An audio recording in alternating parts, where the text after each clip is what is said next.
सेहरी में शोरबे वाली सालन इस्तेमाल करें जिसमें तेल और मसाले कम हों, जो बआसानी हज़म हो सके।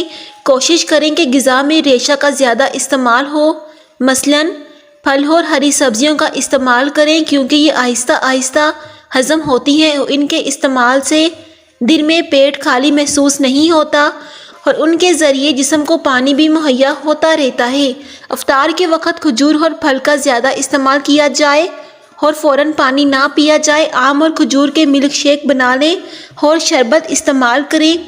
सेहरी में पराठा बनाने का तरीका, बाज़ लोगों से पराठा बहुत सख्त बनता है या पापड़ जैसा बनता है। बेस्ट पराठा बनाने के लिए आटा गूंथते हुए 1 चम्मच घी और 1 चुटकी भर नमक डाल दें। आपका पराठा बहुत ज़बरदस्त बनकर तैयार होगा। पराठा ना तो बहुत हाई फ्लेम पर बनाएं, इससे ये सख्त या पापड़ जैसा बनेगा, और ना ही बहुत लो फ्लेम पर बनाएं, इस तरह रबड़ जैसा पराठा बनेगा। सबसे पहले तवे को अच्छी तरह गर्म करें, फिर पराठा डालें। खजूरों को दरमियान से काट कर गुठलियाँ निकाल लें और एक एक बादाम रख दें। खजूर की गुठली निकाल कर क्रीम भर दें। पकोड़ों को बनाते हुए अगर बेसन में थोड़ा सा लहसुन पीस कर डाल दिया जाए तो जायका भी अच्छा तो होगा और बदहज़मी या भारीपन भी नहीं होगा। फ्रूट चाट बनाने का सही तरीका। फ्रूट चाट का जायका मुनफरिद बनाने के लिए, या अगर कभी ऐसा होता है कि फ्रूट चाट पर डालने के लिए घर में माल्टा या खट्टियाँ ना हो, तो किसी भी फ्रूट का थोड़ा सा जूस डाल लें।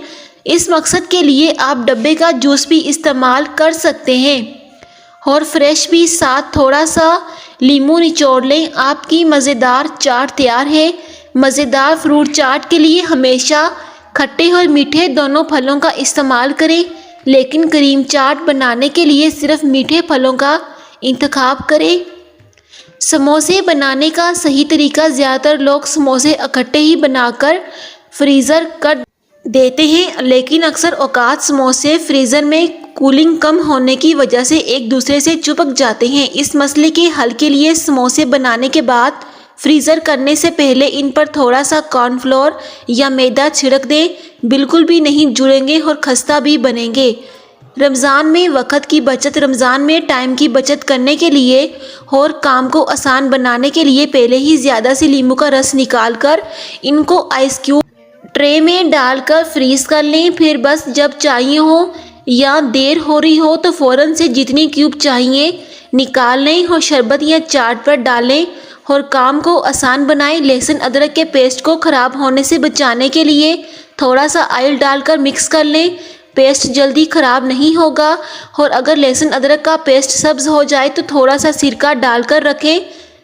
तेल में अंडा या कबाब तलते वक्त बाज़ औक़ात झाग सी आ जाती है, इसके लिए तेल में चुटकी भरी हल्दी डाल दें, झाग नहीं आएगी। चॉपर और ब्लेंडर जो हर माह स्लो काम करने लगते हैं, तो इसके लिए थोड़ा सा नमक डालकर 5 मिनट चलाएं। चॉपर और ब्लेंडर के ब्लेड्स तेज़ हो जाएंगे। गर्मी के रोज़े। अगर आप सेहरी में दही रोटी और थोड़ी देर बाद इलायची का कावा पी लें, इससे पूरा दिन प्यास नहीं लगेगी और रोज़ा आराम से गुजरेगा। सेहतमंद इफ्तार के लिए चंद एहतियातें। शरबत वगैरह खाना खाने से पहले पी लें, बाद में पीने से गुरेज करें। खाने या इफ्तार के फ़ौरन बाद चाय पीने से गुरेज करें। तली हुई और तेज़ मसालों वाली ग़िज़ा के बजाय फलों का ज़्यादा इस्तेमाल करें। इफ्तार में खट्टी चीज़ें खाने के बाद दूध का इस्तेमाल ना करें, इससे बदहज़मी या डायरिया हो सकता है। रोज़ा और हाई ब्लड प्रेशर के मरीज़ चंद बुनियादी एहतियात के बाद रोज़ा रख सकते हैं। मसलन तली हुई मुर्गन और तेज़ मिर्च मसालेदार खानों से परहेज़ करें। खाने पीने में नमक कम से कम इस्तेमाल करें। कोलेस्ट्रॉल लेवल बाकायदगी से चेक करते रहें।